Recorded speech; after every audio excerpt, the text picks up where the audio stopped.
Hello everyone, welcome back to my YouTube channel MTK Sai. I am Mansi Verma और आज के इस वीडियो में हम आपकी बीकॉम फर्स्ट ईयर की जो ये सक्सेस एवेन्यू आपकी इंग्लिश की बुक है उसकी हम पोएम रीड करेंगे अपहिल। ये पोएम जो है क्रिस्टीना रोसेटी ने लिखी है। यूनिट 1 है, ये सेमेस्टर 1 की पोएम है। ये कहीं कहीं ये सेकेंड सेमेस्टर में भी लगी हुई है अदर यूनिवर्सिटीज़ में, दूसरी यूनिवर्सिटीज़ में। ये पुणे यूनिवर्सिटी की है। बुक का नाम है सक्सेस एवेन्यू और ये नए कोर्स की बुक है। Name of the poem is uphill, written by Christina Rossetti. पहले यहाँ पर अबाउट दी ऑथर दिया गया है, मतलब जो इसकी पोएम की जो राइटर हैं क्रिस्टीना जॉर्जिना रोसेटी, उनके बारे में ये लिखा गया है। उसके बाद आपको यहाँ पोएम के बारे में बताया गया है, फिर हमारी पोएम स्टार्ट होती है। तो आगे बढ़ने से पहले हम इसे पढ़ लेते हैं।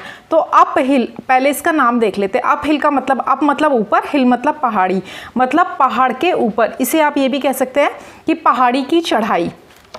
उसके बाद है नेम ऑफ द पोएट। तो पोएट है, इसकी जो पोएटेस हैं, कवियत्री जो है वो है Christina Rossetti.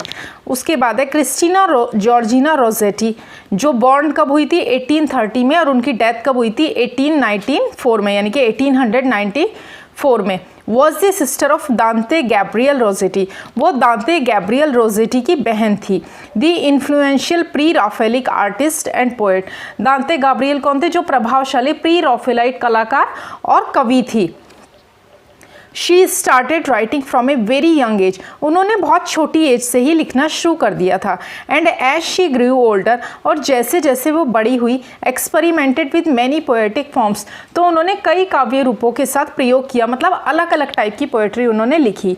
Her most well known book of words, उनकी जो सबसे फेमस, काफ़ी प्रसिद्ध जो पद्य की उनकी पुस्तक है उसका नाम है goblin market and other poems, received immediate and wide spread critical acclaim, उसको तत्काल और व्यापक आलोचनात्मक प्रशंसा मिली। Within a few years, कुछ ही सालों में, she was seen as one of the most important female poets of her time and her work has been acknowledged as an influence on many later writers. कुछ वर्षों के भीतर ही उन्हें अपने समय की सबसे महत्वपूर्ण महिला कवियों में से एक के रूप में देखा गया और उनके काम को बाद के कई लेखकों पर प्रभाव के रूप में स्वीकार किया गया। इन्फ्लुएंस का मतलब होता है प्रभाव।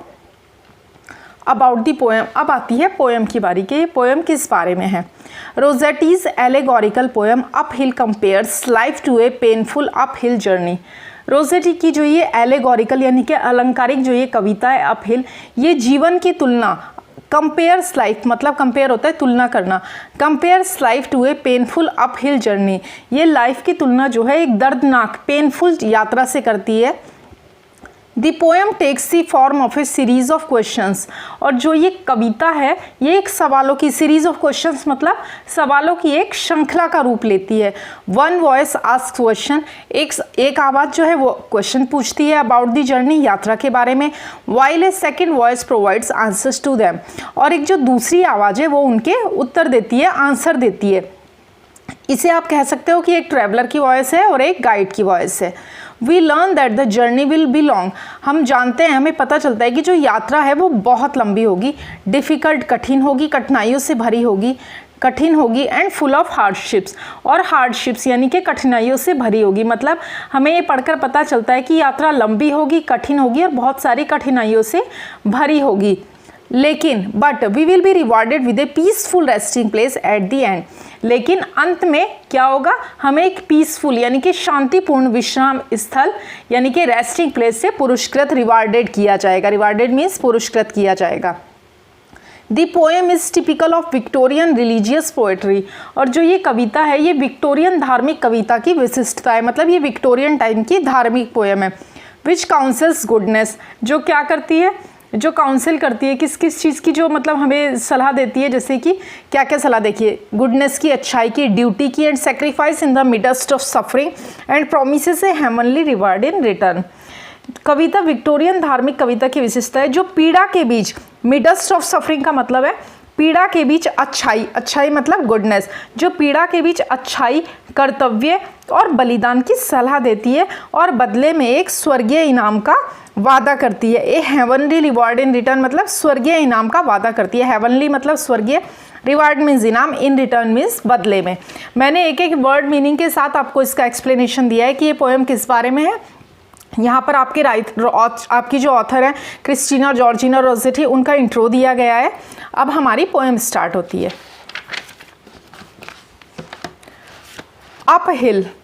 अपहिल आपको पीछे इस नाम का एक्सप्लेनेशन दिया गया है। और ये जो क्रिस्टीना रोसेटी थी, ये विक्टोरियन युग की जो थी सबसे महत्वपूर्ण कवियों में से एक थी। अब हम हमारी पोएम को पढ़ना शुरू करते हैं। Does the road wind up hill all the way. ये देखिए, ये पोएम जो है ये क्वेश्चन से ही स्टार्ट हुई है। कहाँ से स्टार्ट हुई है? क्वेश्चन से। Does the road wind up hill all the way, मतलब पोएम की स्टार्टिंग एक क्वेश्चन से होती है। और जो फर्स्ट वॉइस है, और फर्स्ट वॉइस को हमने अभी पीछे क्या कहा था कि दो वॉइस है, एक वॉइस जो है वो क्वेश्चन पूछती है और दूसरी आंसर करती है। यानी कि जो हमारी पहले वाली वॉइस है उसे हम ट्रैवलर की वॉइस मान के चलते हैं, और जो दूसरी वाली वॉइस है वो एक गाइड की है जो गाइड करते हुए जाएगी कि क्या ये रास्ता ऊपर तक जाता है, पहाड़ के ऊपर जाता है। और ये जो रोड है ये क्या रिप्रेजेंट कर रही है? ये जो रोड है ये रिप्रेजेंट कर रही है जर्नी ऑफ लाइफ, कि हमारी जो लाइफ की जर्नी है वो। और ये जो पोएम है, the poem symbolizes the journey from life, यानी कि बर्थ टू डेथ। यानी कि ये जो पोएम है ये व्यक्ति के जन्म से लेकर मृत्यु तक की यात्रा का प्रतीक है। और ये जो रोड है ये क्या रिप्रेजेंट कर रही है? Journey of life. तो पहला क्वेश्चन है जो ट्रैवलर पूछता है, इसमें टोटल 8 क्वेश्चन पूछे गए हैं। Does the road wind up hill all the way, क्या ये रोड जो है, क्या ये रास्ता जो है ऊपर तक जाता है, पहाड़ के ऊपर? Yes to the very end. अब गाइड रिप्लाई करती है हाँ, ये मतलब जो दूसरी आवाज़ है गाइड की, वो आंसर करती है हाँ, अपने अंतिम छोर तक, यानी कि यह रास्ता ऊपर तक जाता है, इसकी चोटी तक। Will the day's journey take the whole long day, क्या ये यात्रा, अब पहली आवाज़ जो ट्रैवलर की आवाज़ है वो क्वेश्चन पूछती है, और क्या इस यात्रा को पूरा करने में मुझे पूरा दिन लग जाएगा? From morning to night my friend. अब जो दूसरी आवाज़ है गाइड की वो आंसर देती है कि from morning to night my friend, मतलब सुबह से लेके रात तक, यानी कि इसे पूरा करने में सिर्फ दिन ही नहीं लगेगा बल्कि रात भी लग जाएगी। पूरा दिन और पूरी रात तुम्हें ट्रैवल करना होगा मेरे दोस्त, तब तुम्हारी यात्रा पूरी होगी। आगे देखते हैं। यहाँ अप हिल का रास्ता जो है देखो ज़िंदगी का रास्ता है, मतलब जर्नी टू लाइफ है। यहाँ मॉर्निंग का मतलब क्या है? मॉर्निंग का मतलब फ्रॉम मॉर्निंग टू नाइट, मतलब मॉर्निंग का मतलब है यहाँ हमारा जन्म, और हमारी जो नाइट का मतलब है उसका मतलब है हमारी मतलब एंड ऑफ लाइफ, यानी कि हमारी जो डेथ है। और डेथ कब होती है? जब हमारी ये लाइफ जो है एंड हो जाती है। पोएटिस का जो मानना है कि हमारी जो लाइफ जर्नी है वो बर्थ से शुरू होकर हमारी डेथ पर एंड होती है। अब हमारे इसमें टोटल 4 क्वार्टरेन है, 4 4 4 16 लाइन्स हैं। अब हम आते हैं सेकंड क्वार्टरेन पे। But is there for the night a resting place. अब जो ट्रैवलर की आवाज़ है दूसरे क्वार्टरेन में वो पूछ रही है। एक चीज़ और देखें आप, हर क्वार्टरेन की जो राइमिंग स्कीम है वो ए बी है। अब राइमिंग स्कीम कैसे पता करते हैं? तो देखिए, वे डे एंड फ्रेंड, यानी कि सिर्फ 4 लाइन की ये पोएम है, तो वे किसके साथ टैली कर रहा है? डे के साथ। तो पहला आपका राइमिंग वर्ड क्या हो गया? ए। दूसरा है आपका एंड, और ये किसके साथ टैली कर रहा है? फ्रेंड के साथ। एंड फ्रेंड, यानी कि ये बी। ए में आपका आ गया वे डे, बी में आ गया आपका एंड फ्रेंड। और सेम आपकी हर क्वार्टरेन में है। Place face, begin in, night sight, before door, weak seek, some come, यानी कि पूरी की पूरी 16 लाइंस की क्या राइमिंग स्कीम है? A B. हर क्वार्टरेन की राइमिंग स्कीम है आपकी ए बी। अब दूसरी स्टैंजा की बिगिनिंग फिर से देखते हैं। But is there for the night a resting place, लेकिन अब जो ट्रैवलर है वो पूछ रहा है कि लेकिन वहाँ रात बिताने के लिए, ठहरने के लिए कोई आराम करने की जगह है या नहीं है? अब आंसर क्या आता है देखिए, a roof for when the slow dark hours begin. अब जो गाइड हैं वो आंसर करती हैं, जो ट्रैवलर ने पूछा था वो गाइड आंसर करती हैं, दूसरी आवाज़ जो है वो जवाब देती है कि हाँ, वहाँ उस अंधेरे में समय बिताने के लिए एक रूफ है या घर है जहाँ पर तुम रेस्ट कर सकते हो, आराम कर सकते हो। रूफ का मतलब जगह भी होता है, सिर्फ छत भी होता है। A roof for when the slow dark hours begin, कि जब काले अंधेरे घंटे शुरू हो जाएंगे, यानी कि जब रात शुरू हो जाएगी तो तुम वहाँ पर आराम कर सकते हो। May not the darkness hide it from my face. अब ट्रैवलर पूछ रहा है कि कहीं इतना अंधेरा ना हो कि अंधेरा उस इनको उस मेरी नज़रों से छुपा दे, उस पर अंधेरे की वजह से मेरी नज़र ही ना पड़े और वो मुझे ना दिखे। अब वो कह रही है you can not miss that in, कि तुम उस इन को मिस नहीं कर सकते। जो गाइड की आवाज़ है, इन का मतलब होता है INN, इन का मतलब होता है सराय, रेस्टिंग प्लेस। पुराने ज़माने में जो उनको सराय बोला जाता था, जो रेस्टिंग प्लेस होते हैं। तो वो कह रही हैं, गाइड कह रही है कि अब जो दूसरी आवाज़ है वो कह रही है कि आप उसको है ना बिल्कुल नहीं भूल पाएंगे, आप पर उसकी नज़र पड़ेगी ही पड़ेगी। यहाँ पर जिस काले आकाश की बात हो रही है उसका क्या मतलब है? यहाँ काला आकाश जीवन के अंत का हमें पूर्वाभास देता है। डार्क अवर्ड स्लो, मतलब जो डार्कनेस है, जो काला अंधेरा आकाश है, जब अंधेरा हो जाएगा वो जीवन के मतलब जब अंत होने वाला है उससे पहले के पूर्वाभास का हमें पूर्वाभास देता है हमें। वो कह रही है कि आपको है ना अंधेरा है वो तुम्हें दिखाई देता है, लेकिन तुम्हें वहाँ जाना होगा, मतलब तुम उसे मिस नहीं कर सकते। कितना भी अंधेरा हो वो तुम्हें ज़रूर दिखाई देगी और तुम्हें वहाँ जाना होगा। यहाँ इन सराय का मतलब क्या है? अंतिम विश्राम स्थल का प्रतिनिधित्व करता है। ये जो इन है, जो सराय है, वो हमारा डेथ के बाद का मतलब जो अंतिम स्थल है, अंतिम विश्राम स्थल है हमारी डेथ के बाद, उसका वो प्रतिनिधित्व करता है। तो गाइड ने उसको क्या कहा कि नहीं, आप उसे बिल्कुल भी मिस नहीं करेंगे, वहाँ कितना भी अंधेरा हो आपको वहाँ जाना ही जाना होगा। शैल आई मीट, अब वो पूछ रहा है आगे ट्रैवलर, शैल, तीसरा हमारा क्वार्टरन शुरू हो गया है। शैल आई मीट अदर वेफेयरर्स नाइट, वेफेयरर्स होते हैं ट्रैवलर्स। देखिए वेफेयरर्स का मीनिंग है ट्रैवलर्स, यात्री। वो कहते हैं shall I meet other wayfarers at night, कि क्या मैं रात में, मतलब जो और वहाँ पर यात्रा करने वाले लोग हैं, क्या वो मुझे रात में मिलेंगे? अब वो ट्रैवलर पूछ रहा है। वेफेयरर्स का मतलब होता है यात्री, जो उस पहाड़ पर चढ़कर ऊपर आए हों। अब गाइड आंसर करती है those who have gone before, कि हाँ मिलेंगे, लेकिन तुम्हें वहाँ केवल वही लोग मिलेंगे जो तुमसे पहले, यानी कि तुमसे पहले ये लाइफ जर्नी पूरी करके वहाँ गए होंगे, यानी कि जिनकी मृत्यु तुमसे पहले हुई होगी, केवल वही यात्री तुम्हें अप हिल पर मिलेंगे। देन मस्ट आई नॉक और call when just in site. अब ट्रैवलर कह रहा है कि क्या, पूछता है वो कि जब मैं वहाँ पहुँचूंगा उस इन पर, जब वो मुझे नज़र आएगी, तो क्या मुझे वहाँ जाकर नॉक करना होगा या किसी को पुकारना होगा ताकि मैं उस इन के, उस सराय के अंदर जा सकूँ? यानी कि यहाँ दरवाजे पर दस्तक देना क्या मतलब है? दरवाजे पर दस्तक देना यहाँ पर पोएटिस ने किस सेंस में लगाया है? पोएटिस ने यहाँ, वो जो आपने देखा होगा जो क्रिश्चियन लोग होते हैं उनके यहाँ पर एक कन्फेशन होता है, जैसे कि ईसाई मतलब वो लोग स्वीकार करते हैं ना, कन्फेस करते हैं, चर्च में जाते हैं और फादर से कहते हैं फादर मैं कुछ कन्फेस करना चाहता हूँ। उस सेंस में ये नॉक करना जो है, कॉल करना, उस सेंस में लिखा गया है कि जो क्रिश्चियन लोग होते हैं वो कन्फेस करते हैं और स्वर्ग में प्रवेश करने से पहले क्षमा की आवश्यकता का प्रतिनिधित्व करता है।